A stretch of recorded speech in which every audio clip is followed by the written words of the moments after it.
Le président directeur général de Semafo au chevet des blessés de l'attaque de Bungu, le patron canadien est allé prendre des nouvelles et réconforter les travailleurs de la mine qui ont survécu aux balles assassines des terroristes le 6 novembre dernier. L'Office national de la sécurité routière vient de lancer une vaste campagne destinée à assurer la sécurité des élèves sur la route de l'école. L'ambition de cette campagne de sensibilisation baptisée « La rentrée scolaire en toute sécurité » est de réduire au maximum les accidents de la circulation impliquant les élèves. Et puis un mémorial pour les soldats français tombés sur les théâtres d'opération à l'extérieur de la France. Le monument situé dans le 15e arrondissement de Paris a été inauguré par le président Emmanuel Macron. Voilà pour les titres. Bonsoir à tous et merci de suivre le 20h de la télévision du Burkina. Suite à l'attaque d'un convoi de la société Semafo sur l'axe Ougarou-Bungu le 6 novembre dernier, 48 blessés ont été évacués au centre hospitalier universitaire de Tengandro à Ouagadougou. Les premiers responsables de la société minière ont rendu visite ce matin aux 11 blessés toujours alités dans cet hôpital. Le point de la visite avec Idrissa Warga et Maïmouna Traoré. C'est l'un des rescapés de l'attaque qui a visé le convoi transportant les travailleurs de la mine d'or de Bungu. Abdul Kader Giro s'en sort avec une balle dans le dos. Aujourd'hui, il a le moral haut, sa santé s'améliore de jour en jour. Moi, j'étais dans le car avec un collègue. D'habitude, dans la zone, on fait des tirs de sommation. On entendait des coups de feu. A priori, on pensait que c'était des tirs de sommation. Juste, moi, je dormais en temps, j'ai entendu une des vitres éclaté. En même temps, j'ai reçu une balle au dos. Je me suis couché. Depuis que je suis arrivé ici le mercredi, aux alentours de 16h30, avec l'hélico, j'ai été pris en charge sans souci. Au niveau de l'urgence, j'ai fait tous les examens. J'ai été là-bas jusqu'au jeudi où ça allait beaucoup mieux. On m'a amené dans la chambre pour l'hospitalisation. Au total, 48 blessés ont été évacués au centre hospitalier universitaire de Tengandou. Ils ne sont plus que 11, les autres ont été libérés. Tous ont été pris en charge par Semafo. Ce matin, le DG de la société est là pour les réconforter. Le but de la visite ce matin, c'était effectivement de rendre visite à nos gens qui sont blessés, s'assurer de tout le support qu'ils ont besoin, s'assurer que s'il y a un accompagnement qu'on peut faire, on est là pour nos employés, on est là pour leur famille et on s'est entretenu avec les médecins également. S'il y a quelque chose qu'on peut faire pour eux, on va être sûr qu'on est en mesure de le faire. Les travaux de la mine sont présentement à l'arrêt. L'urgence et la priorité, selon le directeur général, c'est la santé physique et psychologique des blessés. Le Mali, le Niger et le Burkina, 3 pays au destin commun en matière de sécurité et de lutte contre le terrorisme.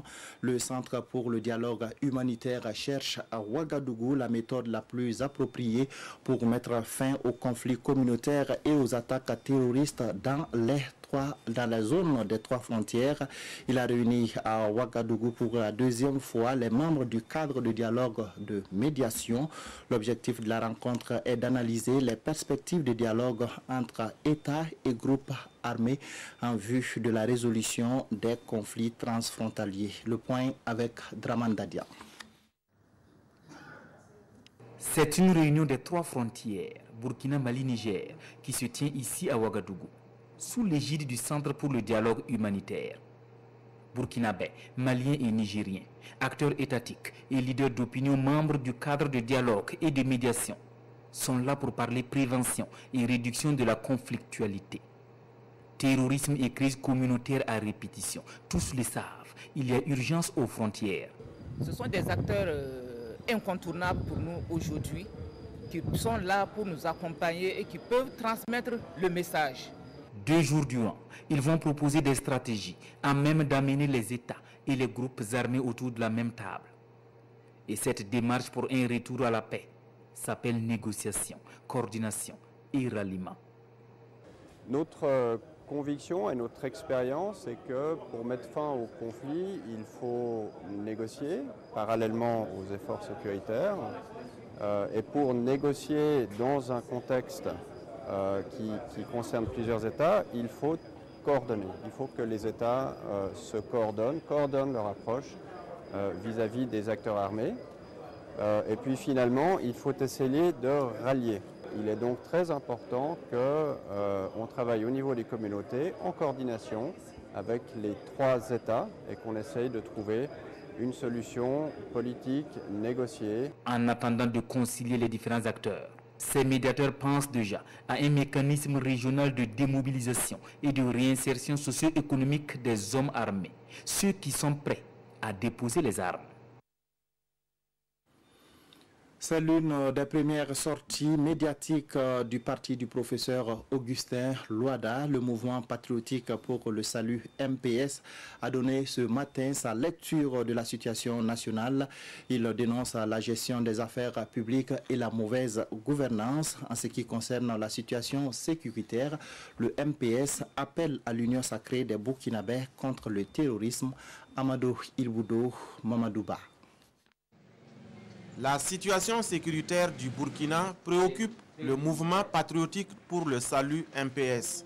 Tout en regrettant les récentes attaques terroristes survenues au Sahel et à l'Est, le parti du professeur Augustin Loada pointe du doigt la gouvernance actuelle.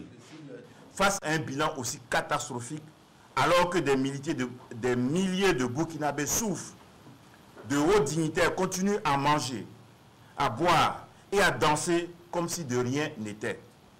Sereins, ils continuent à voyager, à inaugurer par-ci par-là des bouts de route, à accumuler des ressources et à distribuer à leurs partisans les moyens nécessaires à la plus gigantesque opération de corruption électorale que le Burkina pourrait vivre si jamais il décidait d'organiser des élections dans une année. S'agissant de la décision du président du Faso de procéder à un recrutement de volontaires, le MPS se demande si les forces de défense et de sécurité ont un problème d'effectifs. Si oui, le professeur Augustin Loada propose plutôt de recruter à titre exceptionnel des FDS pour pallier les insuffisances d'effectifs, surtout dans les zones sous menace.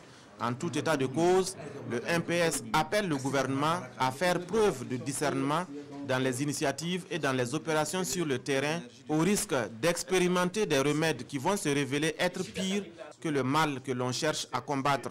Le MPS s'interroge également sur la vision des gouvernants actuels concernant la réconciliation prônée par le chef de l'État. Pour le MPS, il est plus qu'urgent de renouer le dialogue pour un climat social apaisé, propice à l'union sacrée autour de la lutte contre le terrorisme. Après de longs mois de perturbations dans le fonctionnement du système sanitaire burkinabé, l'ouverture du dialogue est vue comme un pas vers la résolution de la crise. Le gouvernement et les responsables syndicaux ont entamé ce matin des négociations. Les 2 acteurs espèrent un dénouement heureux. En attendant, la Fédération syndicale de la santé a levé le mot d'ordre de grève. Des précisions avec Roger Kam et Amandine Lalsaga. C'est autour de ce protocole d'accord de trêve sociale entre le gouvernement et la Fédération des syndicats de santé que les négociations se déroulent. Le ministre Seyni Ouedraogo, en sa qualité de ministre chargé du dialogue social, dirige les travaux. Ce qui accélère le processus aujourd'hui, c'est l'appel du chef de l'État, c'est la crise sécuritaire que nous connaissons. Et nous savons que pour faire face à la guerre qui nous est imposée de l'extérieur, nous avons besoin d'avoir un système de santé qui fonctionne et qui marche. Parce que pour la prise en charge des blessés, des guerres et autres, nous sommes obligés donc de trouver une entente. Au regard de la situation nationale, la Fédération des syndicats de santé annonce la levée pure et simple du mot d'ordre de grève. Nous avions prévu une grève pour le 20 novembre.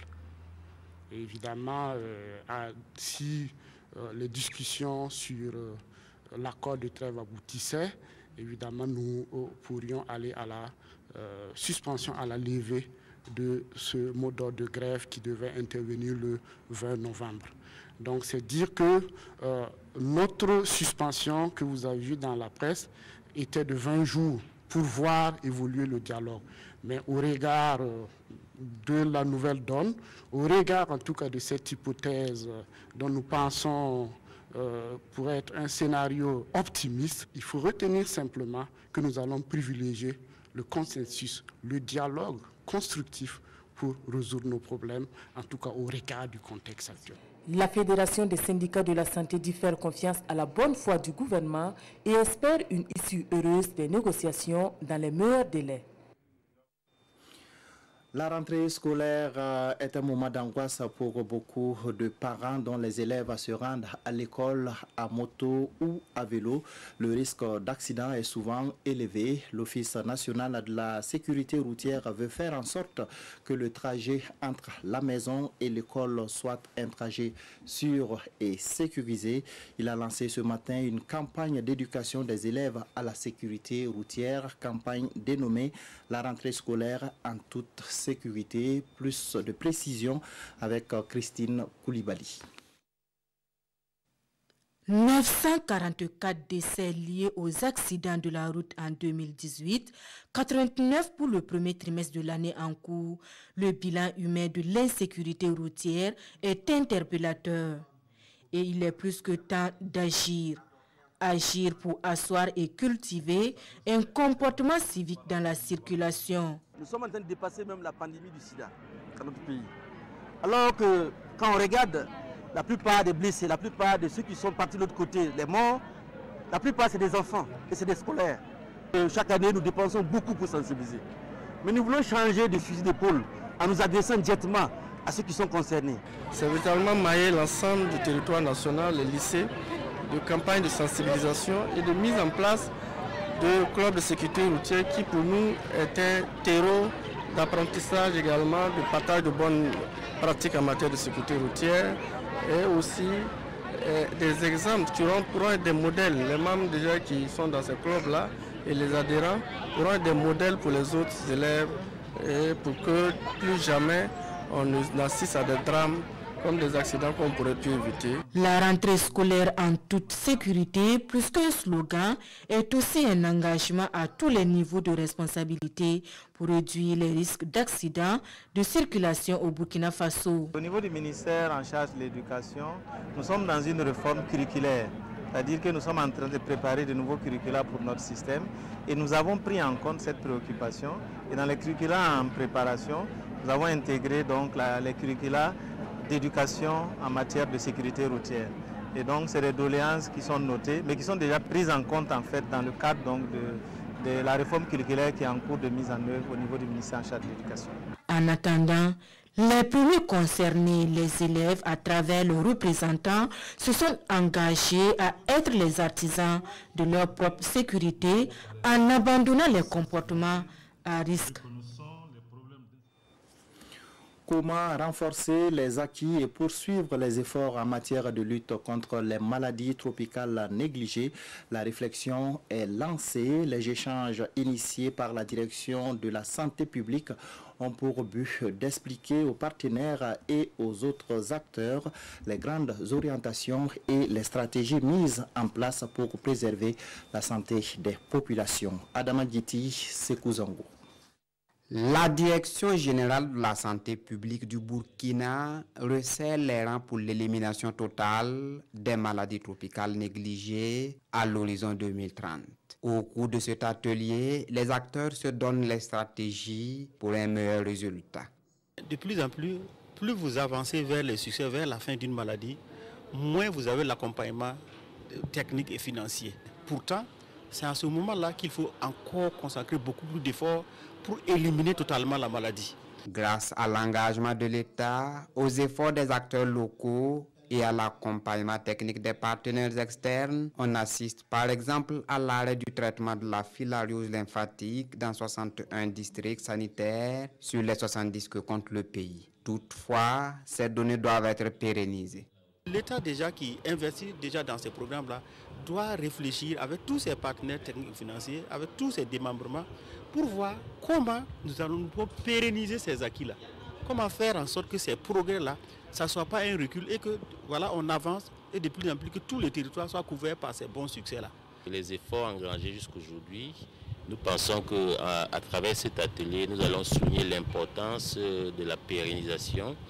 Pour vaincre les maladies tropicales négligées, tout le monde est ainsi interpellé. Le domaine de l'assainissement reste transversal dans ce combat au regard de ses implications en matière de santé publique. Et c'est pour l'amélioration de la santé de la mère et de l'enfant qu'une campagne radiophonique sur la planification familiale a été lancée dans cette localité du Burkina. À l'issue de la campagne, une étude d'évaluation a été menée. Les résultats ont été présentés aux acteurs impliqués. Paul David Bambara, Estelle Judith Assokba. Les résultats de l'évaluation de la campagne radiophonique sur la planification familiale au Burkina Faso sont présentés ici aux acteurs intervenant dans le domaine. L'étude s'est déroulée de 2015 à 2018 dans 8 zones témoins et 7 localités du Burkina Faso, Banfora, Solenzo, Boromo, Waiguia et Bougandé.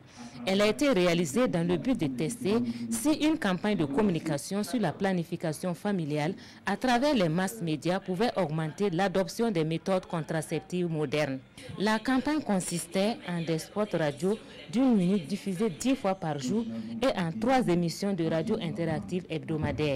Au finish, on a abouti à une augmentation de 17,5% de femmes qui utilisent les méthodes modernes de contraception, et avec 23% dans les ménages où il y avait un poste radio. Avant cette étude, un premier essai avait été réalisé au Burkina Faso de 2011 à 2015. Il était question d'évaluer l'impact de la campagne radio sur l'augmentation des consultations cliniques pour les enfants atteints de pneumonie, diarrhée et de paludisme. Il y a plusieurs tentatives, mais rien n'a marché dans le monde entier. Mais sauf ici, ça marche parce que vous avez une structure ici au Burkina Faso avec les stations locaux qui sont très puissants. Donc c'est-à-dire quand on fait ce genre d'études, ça marche très bien pour ce genre d'études et on est très content. Ces résultats seront publiés dans les articles scientifiques pour exploitation. La région de l'Est fait partie des grandes zones d'élevage au Burkina. Les éleveurs de la région pourront désormais bénéficier des conseils, de l'encadrement et des soins vétérinaires des techniciens formés à l'école privée de l'élevage et de santé animale de Fada. Cette école inaugurée ce week-end forme pour l'instant des agents techniques d'élevage et des techniciens supérieurs d'élevage. L'inauguration avec Presley Kiemtoré et Ibrahim Sanou. Par cette coupure de ruban, le ministre en charge des ressources animales procède officiellement à l'inauguration de l'école privée de l'élevage et de santé animale de Fada et Pézard. D'un coût d'environ 20 millions de francs CFA, ces joyaux devraient contribuer, selon les promoteurs, à favoriser la résilience des jeunes de la région face au chômage. Vous savez que la région de l'Est est la plus grande région de l'élevage, surtout en termes d'effectifs. Et nous avons beaucoup de jeunes qui n'arrivent pas à dépasser le niveau secondaire. Donc, à partir de ce niveau, il faut trouver un tremplin pour que ces gens-là puissent s'insérer dans le tissu social et pouvoir être vraiment utiles à leur nation. Et je crois qu'en résorbant ce taux de chômage-là, ça peut contribuer non seulement au développement de notre pays, mais éviter aussi une certaine récupération de certains études malveillants. Cette unité de formation professionnelle comprend entre autres des salles de classe, une unité d'application en soins vétérinaires et une salle de vaccination. Nous avons aujourd'hui un déficit criard d'argent, de techniciens, pour encadrer nos éleveurs. Et si effectivement des écoles de ce genre arrivent à nous aider, à appuyer l'État dans ce domaine, il n'y a pas de raison que je ne sois pas fier. Je souhaite que effectivement des personnalités comme lui puissent suivre son exemple afin que nous puissions résoudre cette question épineuse. La visite des locaux et l'écriture dans les livres d'or ont constitué des temps forts de cette cérémonie. Une cérémonie qui constitue également le lancement officiel des activités pédagogiques de l'école. 2 filières sont pour l'instant opérationnelles, à savoir les agents techniques d'élevage et les techniciens supérieurs d'élevage. Le gouvernement burkinabé veut donner la chance à toutes les couches socio-professionnelles d'avoir accès aux institutions bancaires et aux structures de microfinance pour la réalisation de leurs projets. Cela passe par la mise en œuvre de la finance inclusive. 59 milliards de francs CFA sont nécessaires pour mettre en route le projet élaboré à cet effet. 52 milliards sont déjà mobilisés et l'État est à la recherche des 7 milliards manquants auprès des partenaires techniques et financiers. Zoubaviel David Dabiri. Utiliser les banques, les systèmes de finances et les sociétés de mobile monnaie dans les transactions n'est pas toujours un réflexe pour la plupart des Burkinabés. Selon le ministère en charge des Finances, moins de 30% des populations rurales ont accès à ces outils de développement. La conséquence immédiate, c'est le manque de ressources pour le financement des secteurs porteurs avec son corollaire de précarité.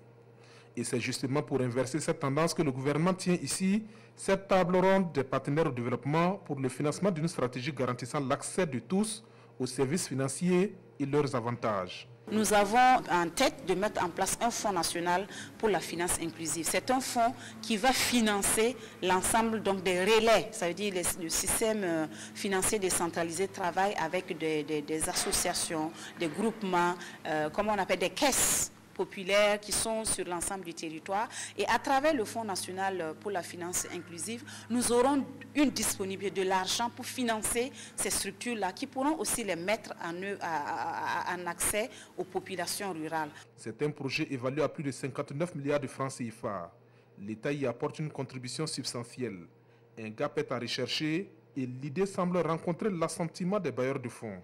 Vous devez être rassuré dès que par la présence effective des partenaires dans la salle, que les partenaires sont là, sont intéressés par la mise en œuvre effective de cette stratégie et au-delà de l'apport financier que nous espérons que les partenaires vont pouvoir annoncer, on va aussi accompagner la structuration de cet écosystème digital. La stratégie de finance inclusive est un pan du PNDS selon les premiers responsables du ministère en charge des Finances.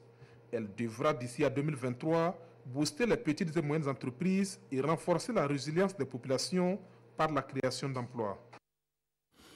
Dans un contexte marqué par le changement climatique, les forêts classées sont d'une grande utilité pour un pays sahélien comme le Burkina, situé dans le plateau central. La forêt classée de Bissaga, avec ses 2870 hectares, abrite de nombreuses espèces végétales, mais ce patrimoine forestier se dégrade de plus en plus. Les responsables appellent à des actions de reboisement pour reconstituer intégralement le couvert végétal de cette forêt. Oscar Soulama, Amandine Lalsaga. Avec une superficie de 4100 hectares au départ, la forêt classée de Bisga dans le plateau central a été créée le 26 octobre 1936. Aujourd'hui, elle ne totalise que 2870 hectares avec 376 espèces végétales suite à l'érosion. L'érosion aérienne, l'érosion hydrique, bon, c'est lié aussi au pétinement des animaux. Souvent, je vous ai bien dit qu'il y a des bergers qui sont tout autour de la forêt et qui pénètrent souvent illégalement. Voilà, donc c'est surtout ça qui provoque l'érosion. La forêt de Bisga pourrait donc mieux se porter si des initiatives de reboisement se multiplient dans la zone. La Grande Brèvette vraiment a pu récupérer pour l'instant 8 hectares. 8 hectares dont on a pu planter au moins 5000 plants en nos jours. Voilà, donc s'il tient qu'à la forêt, il y a toujours des glacis à l'intérieur, de très grandes superficies. Et donc, moi, je crois que la muraille verte peut nous accompagner toujours pour récupérer ces superficies-là. Un cri de cœur qui pourrait être entendu par Apil Burkina. L'ONG mène des actions de régénération des sols à Bisga. Elle ambitionne de récupérer près de 200 000 hectares dans les 10 prochaines années au Sahel. C'est un centre qui est porté par 180 villages avec qui nous travaillons. Donc c'est une vitrine des pratiques ici. Toutes les bonnes pratiques qui sont édictées par les communautés elles-mêmes, qui donnent des réponses aux problèmes que les communautés connaissent, s'y trouvent ici. Donc c'est un centre agroécologique qui permet aux producteurs de pouvoir mettre en avant son savoir-faire et de montrer aux autres que ça puisse marcher. Dans la région du plateau central, les acteurs du développement rural ont pris conscience de l'état de dégradation des sols. Ils se sont engagés dans un processus de restauration avec l'affiche plusieurs techniques comme le saï, le cordon pierreux, les demi-lunes et la régénération naturelle assistée. À l'hémicycle ce matin, les députés ont voté à l'unanimité le projet de loi portant protection de la propriété intellectuelle et artistique. La plénière a permis à 2 nouveaux députés de faire leur entrée à l'Assemblée nationale. Daouda Ouattara, Frédéric Etienne Bassenga. La nouvelle loi portant protection de la propriété littéraire et artistique, adoptée à l'unanimité.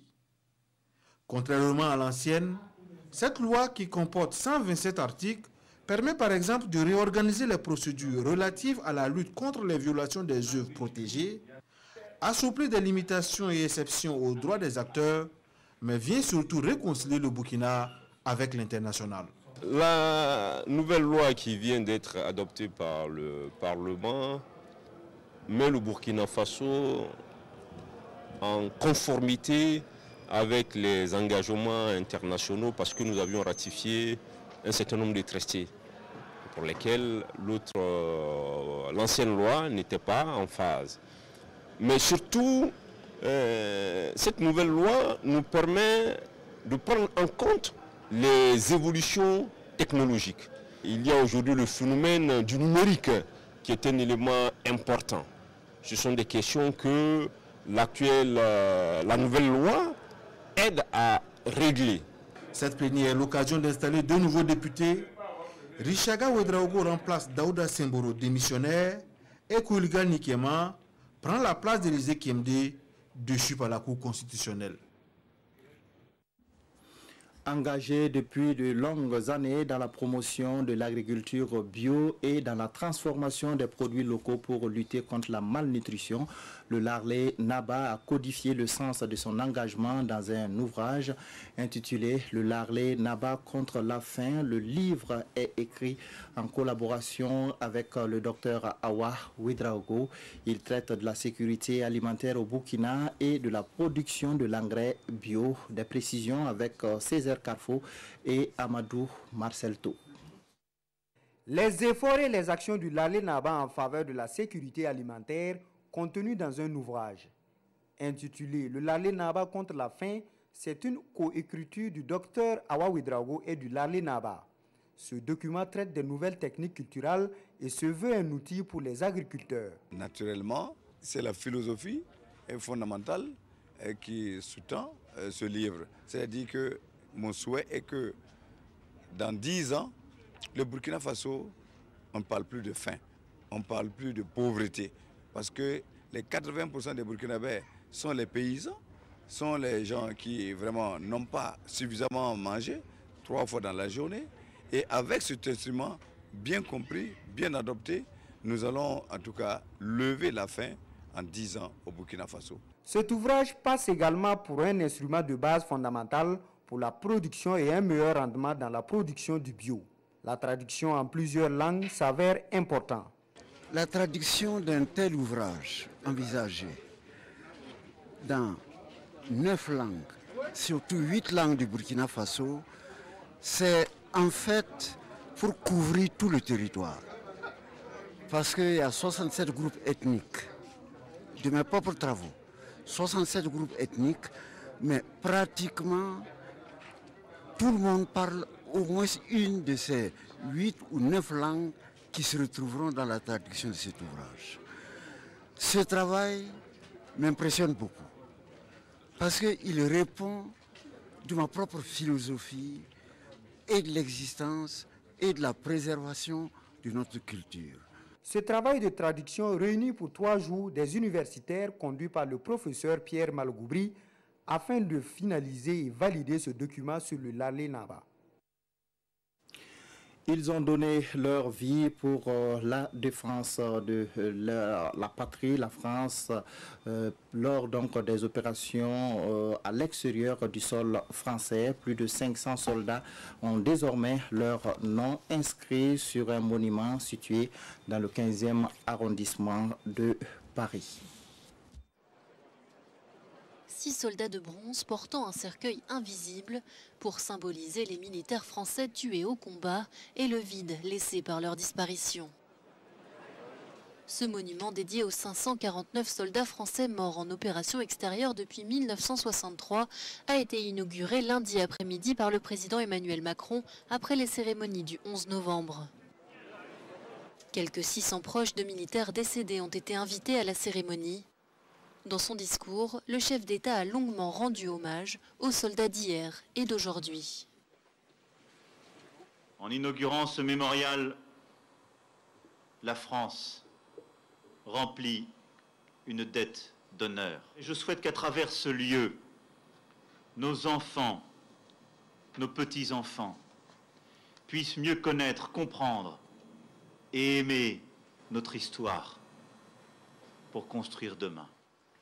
Ce mémorial est situé au cœur du parc André Citroën, dans le 15e arrondissement de Paris. En plus de la statue, un mur a été dévoilé ce lundi. Il comprend les noms des 549 soldats, écrits en lettres d'or. Le dernier nom inscrit est celui du brigadier-chef Ronan Pointeau, tué le 2 novembre au Mali, où sont déjà morts 23 soldats français. Et puis sachez que votre émission Dialogue citoyen est de retour sur la RTB après 3 mois de suspension avec comme invité le ministre d'État, ministre de l'administration territoriale, de la décentralisation et de la cohésion sociale. L'animateur de l'émission Simon Gongo est en direct avec nous. Bonsoir Simon, de quoi il sera question ce soir? Aboubacar Sagnon, bonsoir, bonsoir à tous. Ce soir donc, vous l'avez dit, dialogue citoyen est de retour après 3 mois de suspension. Et ce soir, l'actualité oblige, nous allons parler de la cohésion sociale alors que le pays vit le moment le plus sombre de son histoire et que les Burkinabés n'ont autant semblé aussi divisés sur la question. Mais pourquoi?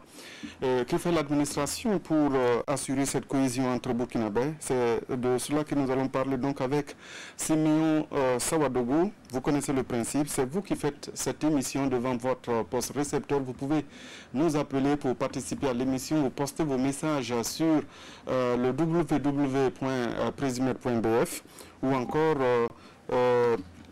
des citoyens seront donc sur ce plateau pour aussi poser directement des questions au ministre de l'administration territoriale. Aboubacar Sagnon, l'émission c'est tout à l'heure à partir de 21h. Merci Simon Gongo. Vous avez donc, chers téléspectateurs, tous les détails. Restez donc avec nous pour suivre et surtout participer à cette émission. Pour ma part, je vous dis merci de votre fidélité. Restez donc en compagnie de nos programmes.